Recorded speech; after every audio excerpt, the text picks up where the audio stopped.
The election campaign is being closely watched, given the array of issues Canadians are facing.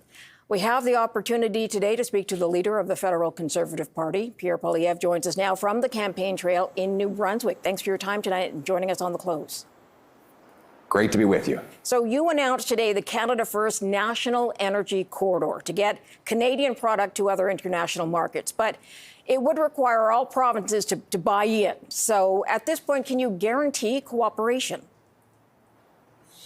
Well, a lot of these decisions are in fact federal, and I will make sure that we use our powers to get pipelines built. Let's make sure that we understand that the reason that no pipelines got built across Canada during the lost Liberal decade is not because the provinces blocked it, it's because the Liberals blocked it. They brought in the No New Pipelines Law C-69, which makes it impossible to get anything built. They changed the rules in the middle of the game after TransCanada promised to build Energy East, killing that project. And the same radical, keep it in the ground, anti-energy ideology dominates in the Liberal Party today. Stephen Guilbeault, who chained himself to fences and got arrested for climbing buildings to block pipelines, is now responsible for the Quebec ministry of the Carney government. So it's the same Liberals with the same ministers, the same promises that killed pipelines and drove $500 billion south. What we need now is a new Conservative government that will put Canada first for a change. And I will lay out a national energy corridor, give pre-approval for all the federal permitting so that businesses know what they're allowed to build and what standards and specs they have to meet to build it. Those will be legally binding, and that will allow us to get massive projects built across this country and put Canada first. You know, the Liberals keep giving our energy at discounts to Donald Trump. I want to reverse that Liberal lost decade by bringing real change to put Canada first. Okay, so in 2017, as you know, Quebec opposed the Energy East pipeline, which helped to kill the project. The province now says it's open to the idea of new energy projects, but how would you handle resistance from Quebec? Well, two things. One, Quebec did not kill the project. The Liberals did. They changed the rules in the middle of the project. After TransCanada had spent $1 billion, they realized they weren't going to get it approved, and that's why they gave up and took the money to the States. Another reason why Donald Trump wants the Liberals back in power is because he keeps sending jobs and energy to the States at discounts. So in Quebec today, 75% of people support pipelines. So I don't accept the premise that Quebecers are the problem. They want pipelines. The problem is an anti-resource Liberal government. And Mr. Carney has been the high priest of hypocrisy on this. He personally opposed pipeline projects. He testified against the Northern Gateway pipeline in a parliamentary committee 3 years ago. He has all the same anti-energy, anti-petroleum MPs in his ministry, in his cabinet today. If you vote the same, you'll get the same. You need is a new Conservative government that will put Canada first. Repeal C-69, the Liberal No New Pipelines Law. Get rid of the energy cap. Put in place shovel-ready zones that have pre-permitting, and set out a national energy corridor so we can build pipelines, rail lines, transmission lines, highways, and more across this country. An east-west powerhouse that no longer relies on the Americans. On the weekend, you also announced a Canada First reinvestment tax cut. So no capital gains if you sell an asset, if the money is then reinvested in Canada. But the cost is $10.5 billion during the life of this program. What other programs will have to cut, or how many other programs would we have to lose to make up for that loss in federal income? We will get rid of bureaucracy, consultants, handouts to corporate insiders that ship jobs overseas. We will also cut back on foreign aid. We'll bring in a dollar-for-dollar law that caps government spending, requiring we find equal savings for every new expenditure. After the lost Liberal decade of out-of-control spending, rising taxes, and blocking projects, the Liberals have driven $500 billion south. I want to bring it home. So what we're proposing is to eliminate capital gains tax on reinvested gains.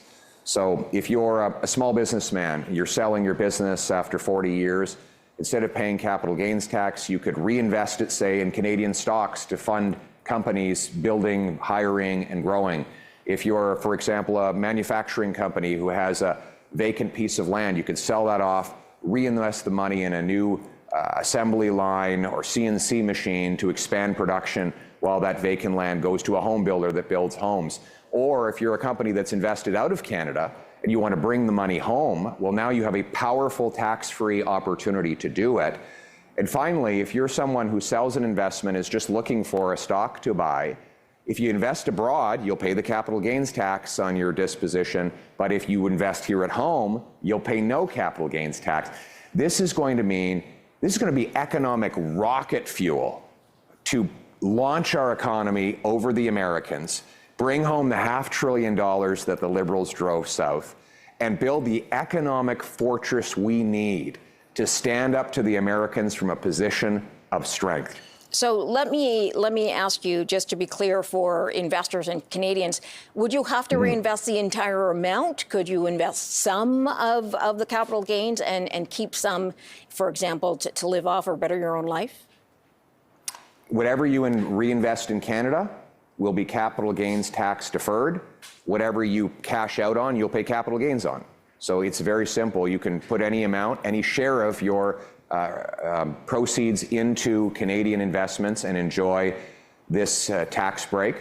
But if you want to keep some for yourself, obviously, then the capital gains tax would apply. And I would emphasize as well that I will reverse the Liberal capital gains tax hike that they brought in. By the way, while Mark Carney was the economic advisor to the Trudeau government, I would expect no matter what promises they're making now, they will bring back that capital gains hike if they get the chance, when they no longer need your vote, but still need your money.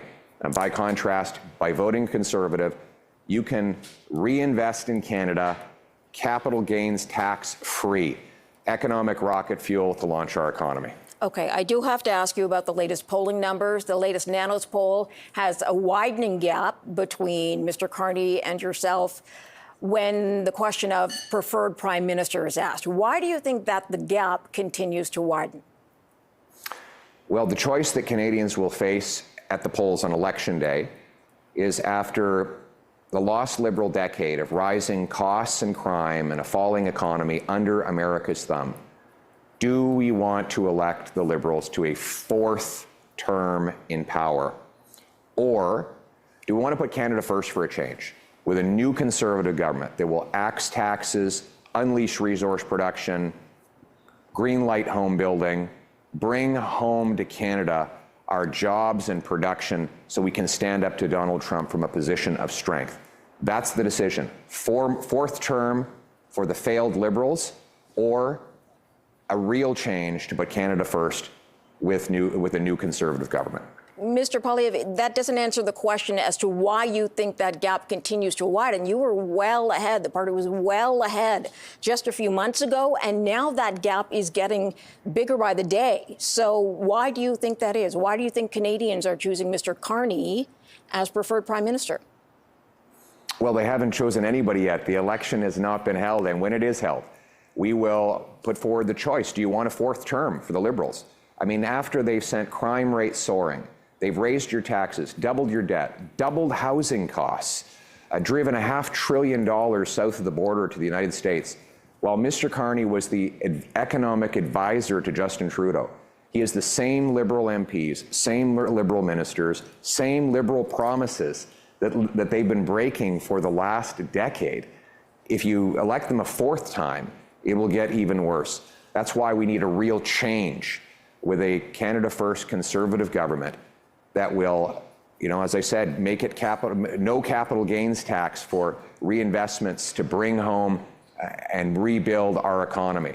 That we'll be getting rid of the GST on new homes so that you save up to $65,000 at a housing purchase. We'll be cutting income tax by 15% so that work pays off again. And finally, we're going to get rid of the entire carbon tax, and for real, so that our industries can come back and produce more steel, aluminum, fertilizer, and other industrial products that will allow us the strength to stand up to Donald Trump. and the Americans. As you know, there are reports about infighting on your campaign team. Is your team divided on how best to close that gap with the Liberals at this time?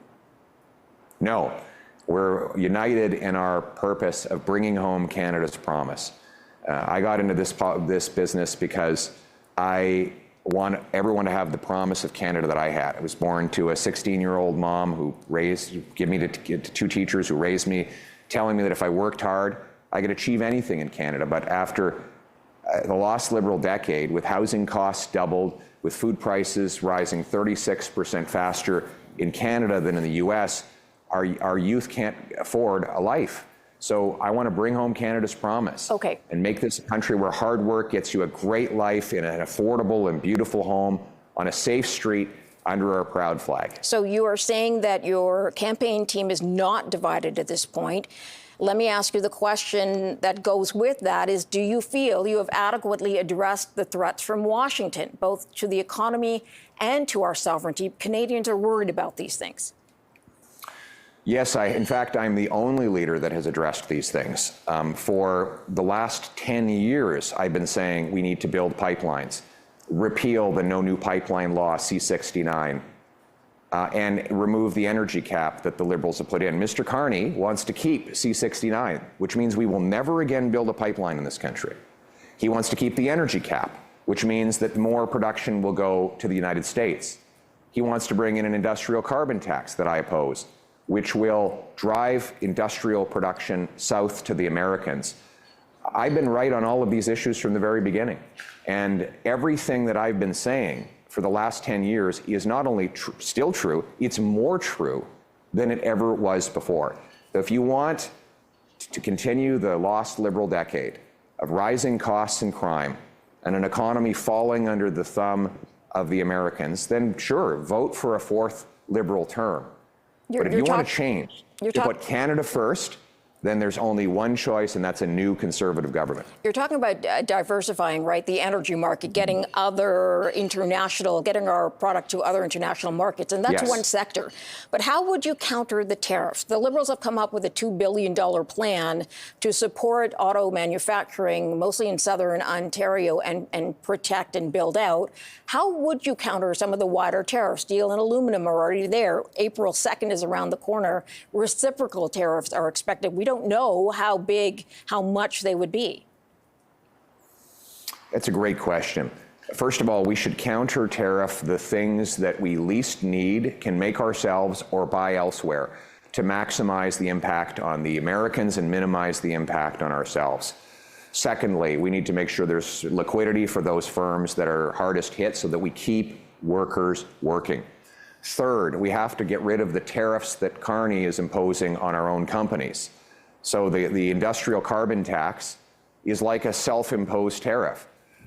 It will hammer our energy companies, our natural gas companies, our aluminum and steel companies. They will all be gone in a few years if the Carney carbon tax goes ahead as he has promised. And I'm going to get rid of those self-imposed Liberal tariffs so that we can actually bring home production to this country. I think the idea of allowing people to reinvest their capital gains tax-free will be a major advantage as our economy restructures away from the Americans. You need capital investment to do that. You want to build transportation networks to either coast, that's going to take capital. If you want to build a new factory to replace your supply chain south of the border, that's going to take capital. By getting rid of the capital gains tax on reinvested gains in Canada, then we free up billions of dollars to supercharge construction, technology, and the other things we're going to need to be strong enough to stand up to the president from a position of strength. So I understand what you're saying, and reinvestment would bring more money into the economy generally. But I agree. If by Wednesday we are facing, a 25% or a 15% tariff across the board, what more immediate action can you take that will help Canadians through this difficult time? Like I said, we'll probably need to have some liquidity relief for businesses that are directly affected to get them through either the duration of the trade dispute, or if that turns out to be longer term, to get them transitioned to a new reality. The key is to keep workers working. The workers want paychecks. They want to keep going. And we will do that. But we also have to be stronger and more self-reliant at home. After the lost Liberal decade, you got like $500 billion of net investment has left Canada to the United States in the last 10 years of Carney and Trudeau. And Mr. Carney is now doubling down on the exact same policies. He might have a different look, but he's the same book of policies. And he will continue to raise taxes on business, block our energy projects. He's in favor of this radical, keep it in the ground, no new pipelines approach. He's got the same radical environmentalists in his key positions. And in fact, he's recruited even more radical Liberals like Gregor Robertson, the Vancouver mayor, who was against all form of pipelines, is now a Liberal candidate. So if you elect Liberals, you're going to get Liberals. You vote the same, you get the same. We need a change to put Canada first. That's what I'm offering. One last question to you, because I know you're Sure. sort of looking at the Liberals and telling Canadians what you think they will get voting that way. What do they get with you? If this is your chance to pitch to Canadians, try to close the gap in the polls, what do you say to Canadians that you have to offer them? We'll put Canada first for a change.